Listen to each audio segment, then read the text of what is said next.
Hello, this is Mr. Huff, and let's talk about this project. This is the Design Challenge. This is a breakdown of the schedule for the at-home learning series. So part one is 2 days long. You're going to design your solution. Part two is building a model and developing technical drawings of your design. And I'm planning on that to take about 3 days, so the 24th, 27th, and 28th. If you need to work in some time on the weekend, that's fine too. So we'll see how this goes. And then the last part is a reflection activities and wrapping up your notebook. That's going to be part three.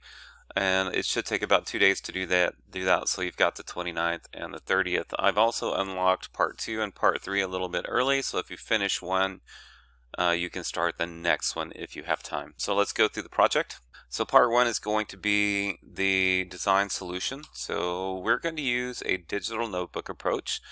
This slide explains how to set up your notebook and why I'm trying this. I've had several students say, why don't we use digital? Why do we have to use paper? So we're going to try a digital one and see how it goes.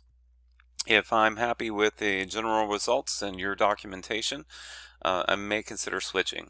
All right, so this is more about choosing your template and that sort of thing. Okay, I've given you 4 design briefs. Your job is to read all 4 and choose the one that you're going to try to solve. So we have one for Mr. Smith's coffee shop, and there's a couple of additional images showing you his restaurant or the coffee shop layout and the dining area. So you've got a little bit of extra stuff to work with there. So you can read that design brief and see what they need. We have one for worldwide stereo. These are for some speaker mounts. If that sounds interesting to you, perhaps you want to do that. This is McSquirrel's restaurant chain, and they want a toy for a 3 to 7-year-old kiddo to play with. And the last one is Hobby Bobby Craft Company, and they would like to have a kit that is a wooden toy. So those are the 4 design briefs. Choose one. Then you're going to generate some concepts. I want at least 2, and those are going to be quick. You also need to just follow the instructions here. List important design information before you start doing your concepts, so you make sure your concepts align with your design requirements. And then after you have done your 2 concepts, you're going to choose one of those and draw a full-page sketch and list its features and justify them related to the design brief. Okay, so this is all hand-drawn. At that point, you're going to turn in part 1. So that's the first pages of your digital notebook.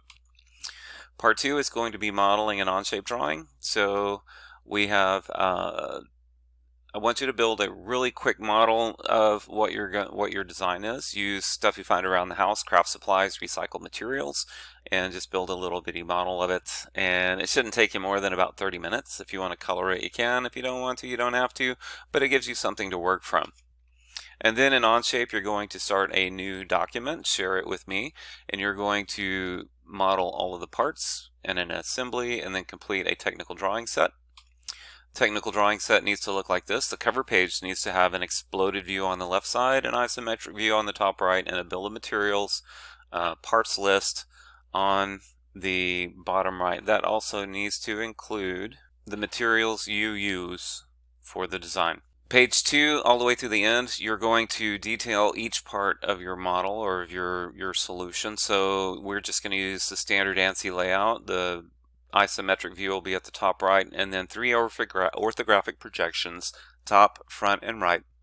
Only put the right view if it is different than the top view. If it's the same as the top view, you don't need to include the right.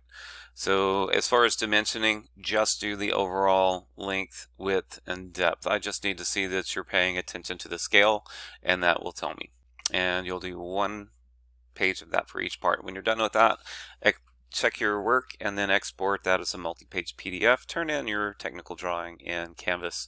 You'll use the pictures of your model in the next section. Okay, now we're going to wrap up your notebook and talk about the reflection activities. So I need you to put a picture of your model and the materials you use. You're supposed to get both of those.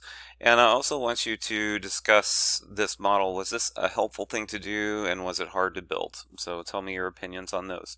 The technical drawing pages, use the caption layout. You're going to just do a screenshot from your PDF, 1 slide per page. Try to fill up as much of the page as you can, and do every page in your technical drawing right here. Okay. A solution evaluation, let's talk about what it looks like. It's probably easier to understand. You're going to add a slide that has a table on it like this, where you summarize the requirements or the constraints, and then your evaluation of your design related to that. So you're basically saying it has to do this, and my design does this. See, look at this. So you explain how your solution meets that design requirement. If you have a design requirement that you did not meet, highlight it or put it in red text so I can see that that is not, it didn't get met. Okay. I would like you to use your digital notebook at this point. Walk through your design with someone and you're going to get their feedback. They need to tell you two things: what was really good about your design and something that needs improvement about your design. So you just need two pieces of information from the person you show your design to. This can be anybody in your home, a sibling, an aunt, an uncle, mom, dad, grandma, grandpa, whoever. Okay, just get someone that is not familiar with your process here and explain your design to them. For the conclusion, I have two prompts I want you to answer. And I do need to point out, if your design does not meet the design requirements, it's unsuccessful, that's okay. You just need to make sure you clearly explain why and how you would resolve that. So the two prompts: according to the design criteria, my final design solution was successful or unsuccessful. Justify your response. And then if you repeated this design challenge, identify a step that you would approach differently and tell me why you would do that. Okay. After that, go through and make sure you have all of this information in this order in your digital notebook. Make sure you have dates in front of your entries and that sort of thing, and make sure it's a logical flow and it's complete. And if someone had never seen this assignment, they could follow what you were doing.